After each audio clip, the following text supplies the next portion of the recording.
워홀러 분들 중에서 특히 이제 호주 워킹홀리데이를 하시는 분들 중에서 처음엔 아무 생각 없이 왔어. 그냥 나는 1년 있다 가야지 왔는데 호주라는 나라에 조금 더 머물고 싶다라는 생각이 드는 워홀러 후배가 분명히 있을 거예요. 많은 이유로 호주에 더 머물고 싶은 사람이 분명히 있을 거예요.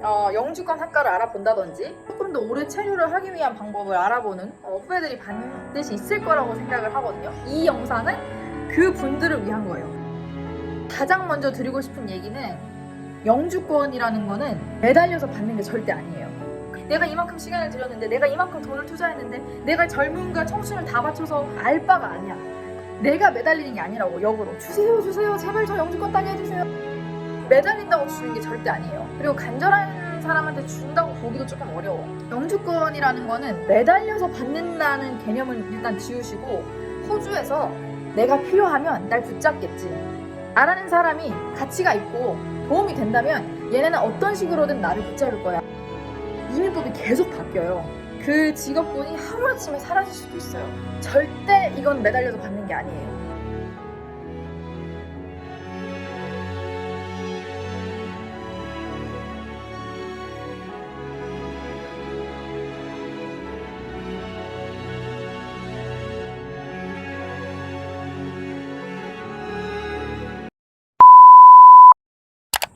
제가 이 영상을 찍게 된 이제 계기는 워홀러 분들 중에서 특히 이제 호주 워킹홀리데이를 하시는 분들 중에서 처음엔 아무 생각 없이 왔어. 그냥 나는 1년 있다 가야지, 나는 뭐 경험 쌓아야지, 돈 벌어야지, 영어 늘려야지 이제 하면서 왔는데, 무슨 계기로 인해서든 호주라는 나라에 조금 더 머물고 싶다라는 생각이 드는 워홀러 후배가 분명히 있을 거예요.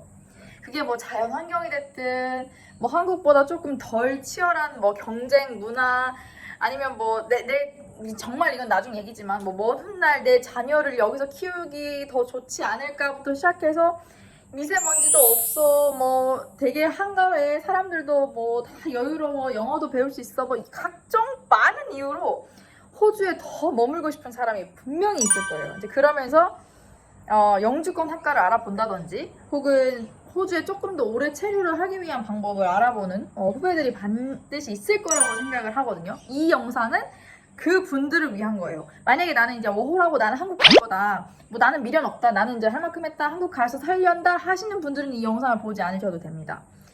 근데 내가 조금이라도 호주에서의 미래를 조금 더 그려보고 싶다라는 워홀러 후배가 있다면 가장 먼저 드리고 싶은 얘기는, 영주권이라는 거는 내가 매달려서 받는 게 절대 아니에요. 그리고 영주권은 간절한 사람한테 주는 건 아니에요. 저도 처음에는 그 부분을 조금 착각을 했었던 적이 있거든요. 내가 이만큼 시간을 들였는데, 내가 이만큼 돈을 투자했는데, 내가 젊음과 청춘을 다 바쳐서 호주에서 머물기 위해서 지금 이러한 노력을 했는데, 그거는 호주 이민성 포함 주정부에서 알 바가 아니야. 그거는 알 바가 아니고, 영주권이라는 건 어떤 식으로 접근을 하셔야 되냐면, 호주라는 나라에서 나라는 사람을 이 나라에 붙잡아두기 위한 수단일 뿐이에요. 이 사람이 우리 국가에 경제 이바지를 할 만한 사람이고, 그만한 실력과 능력을 갖췄고 자국민들에게 조금이나마 긍정적인 영향을 줄 것 같다라고 했을 때 이 사람한테 영주권을, 인비테이션을 오퍼를 하는 거지, 내가 매달리는 게 아니라고. 역으로 주세요 제발 저 영주권 따게 해주세요, 제발 저 호주에 뭐 천년만년 뭐 더 있을 수 있게 해주세요. 매달린다고 주는 게 절대 아니에요. 그리고 간절한 사람한테 준다고 보기도 조금 어려워.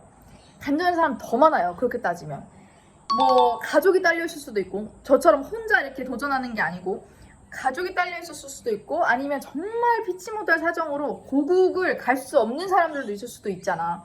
그렇게 따지면 난민 비자가 괜히 있는 게 아니거든요.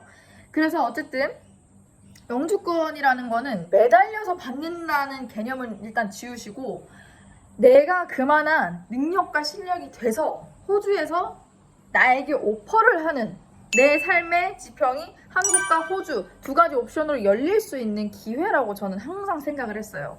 그래서 자동차 정비를 공부를 하고 뭐 기술 심사를 하고 영어 공부를 하고 시험을 점수를 받고 하는 그 일련의 과정 속에서도 안 되면 어떡하지라는 생각이 드는데 당연히 있지. 사람이니까 불안하죠. 그만큼 기회비용이라는 게 있잖아. 내가 지금까지 써온 시간과 돈, 노력 이런 게. 근데 항상 그 끝에는 어떤 생각이 있었냐면 호주에서 내가 필요하면 날 붙잡겠지. 나라는 사람이 가치가 있고 이 나라에 도움이 된다면 얘네는 어떤 식으로든 나를 붙잡을 거야 라고 생각하면서 저는 항상 스스로의 가치를 높이는 데 집중했어요. 그렇게 해야 되는 이유는 또 뭐냐면 이민법이 계속 바뀌어요. 뭐 저는 이제 자동차 정비로 모터 메카닉이라는 그 직업군으로 영주권을 도전을 했고 인비테이션과 노미네이션을 뭐 운 좋은 타이밍에 받았지만 그 직업군이 하루아침에 사라질 수도 있어요. 정말 말도 안 되는 소리 같지만 실제로 일어났던 일이고 일어날 수 있는 일이고 봐봐 지금 코비드 같은 것도 생각해보면 누가 이거를 예상이나 했겠어요? 정말 많은 변수들이 있고 이 변수들에 의해서 호주 정부에서 그 각각의 타이밍에 본인들의 경제 사정을 고려해서 이민법을 바꾸는 거기 때문에 절대 이건 매달려서 받는 게 아니에요. 진짜. 그리고 취업 이민? 예를 들면 이제 고용주 밑에서 스폰서십을 받는 게 아니라 내가 그냥 본인이 가지고 있는 독립적인 기술로 내가 독립기술 이민을 하겠다라고 하시는 분들은 이 마인드가 저는 더더욱 필요하다고 생각을 해요. 그래서 워홀러 분들 중에서 요즘엔 또 세컨하고 서드까지 되는 걸로 아는데 그게 호주에 내가 더 머무를 수 있어서 단순히 기쁘다라는 거는 조금 아닌 것 같아. 제 기준에서는. 내가 예를 들어서 농장을 갔어. 세컨을 땄어. 그럼 그 세컨 비자 혹은 서드 비자 중에 뭐를 이루고 싶은지가 명확하지 않으면 사실 그거는 저는 시간 낭비라고 생각을 해요. 무슨 목적이든 상관없어요. 제가 지난 영상에서도 말씀드렸다시피 돈을 벌겠다. 좋아요. 돈을 벌어서 한국 가서 창업을 하겠다. 뭐 한국 가서 뭐 어디에 내가 돈을 쓰겠다. 혹은 내가 이때 학비를 모아서 영주권 학과를 도전하겠다. 다른 나라로 가겠다. 세계 여행을 하겠다. 다 좋아요. 혹은 뭐 영어 공부를 하는 거야. 내가 뭐 유학을 하기 위해서든 아니면 내가 뭐 정말 원하는 그 뭐 영어 점수 목표가 있어서든 난 영어 공부를 하기 위해서 세컨을 따야 된다. 서드를 따야 된다. 이 시간이 필요하다. 괜찮습니다. 아니면 경험? 뭐또 뭐 본인이 원하는 경험에 따라서 다 다르겠지. 내가 세계 여행이 목표야. 그러면 그 자금을 벌기 위해서 내가 호주에 1년 더 있어야 된다. 2년 더 있어야 된다는 좋아요. 근데 진짜 아무런 목적 없이 예를 들면 좀 그 장기 학생 비자 있잖아. 그냥 체류를 위한 비자 연장을 위한 학교를 가는 건 정말 저는 비추해요. 근데 유학원에서는 추천을 할 수 있어. 근데 유학원에서 뭐 호주에 더 있고 싶으시면 뭐 장기 체류를 해서 생각을 해봐라. 근데 진짜 그때 잘 생각하셔야 돼요. 그 상담원이 내 미래를 책임져 주진 않아. 그리고 그 유학원에서 일하시는 분들도 진짜 결국은 본인의 삶을 살아가시는 거예요. 결국 그 사람들도 그 본인이 속해 있는 위치와 자리에서 학생들을 상담을 해야 되고 학교에 어쨌든 등록을 시켜야 되니까 그렇게 얘기를 하는 거지. 결국 본인의 삶을 걱정하고 살아가고 계획을 해야 되는 거는 본인이라고. 아무도 내 미래를 책임져 주지 않는다는 거는 저는 꼭 얘기를 드리고 싶었고요. 만약에 내가 영주권을 따고 싶다, 호주에 더 있고 싶다 하시면 저는 좀 하루빨리 방향을 설정을 하시고 그걸 획득하기 위한 혹은 그것을 목표로 하기 위한 방법을 찾아보셔야 돼요. 그게 학교를 가는 게 빠르다.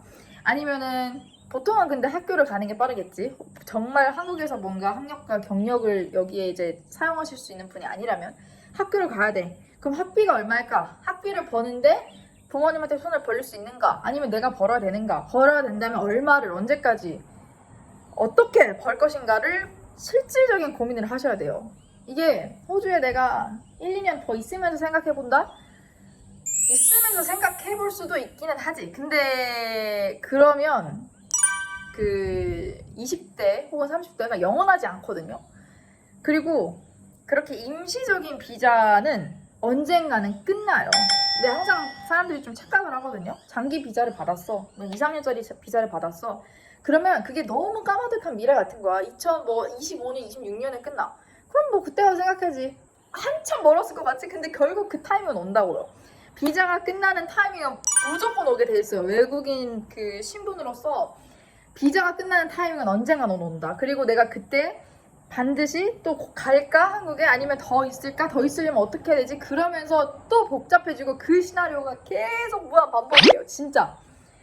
그렇게 하지 않기 위해서는 조금 목적을 분명하게 하시고 호주에 체류하는 목적 뭐 나는 이따 갈 거다 그러면 오케이 좋아 이따 가 그러면 뭘 할 건지 제가 하고 싶은 말은 현실을 직시해서 본인이 원하는 거 목표로 했던 거를 성취하기 위한 방법을 현실적인 시점에서 찾아보셔야 된다는 걸 꼭 얘기를 하고 싶었어요. 또 어떤 게 있을까? 그리고 취업 비자를 하실 거면 고용주를 정말 치열하게 찾아보셔야 되고 점수제 이민을 할 거다 그러면 영어 공부 반드시 미리미리 정말 하셔야 됩니다. 영주권 학과에 등록을 하고 학교에 다니면 공부를 하니까 영어가 늘겠지? 착각이에요. 정말 착각이고 특히 저처럼 이제 현장직에 가시는 분들은 영어가 퇴화합니다. 절대 영어가 늘지 않아요. 했던 말 또 하고 또 하고 몸이 힘드니까 육체 노동을 하니까 영어 공부 집에 가서 절대 못합니다. 절대 늘지 않아요. 그래서 영어는 지금 워홀을 특히 하고 계신 분들이라면 본인이 지금 가진 영어 실력이 내 인생의 최대다, 최대치다라고 생각을 하시고 더 어떻게 하면 늘릴 수 있을지 아니면 지금 갖고 있는 영어 실력을 어떻게 하면 영어 시험을 봐서 점수화할 수 있을지 포커스를 맞추셔야지 2, 3년 후면 내가 뭐 더 호주 외국인 친구도 많고 호주 문화에 젖어 있겠지? 진짜 환상에 젖어 있는 거예요. 진짜로.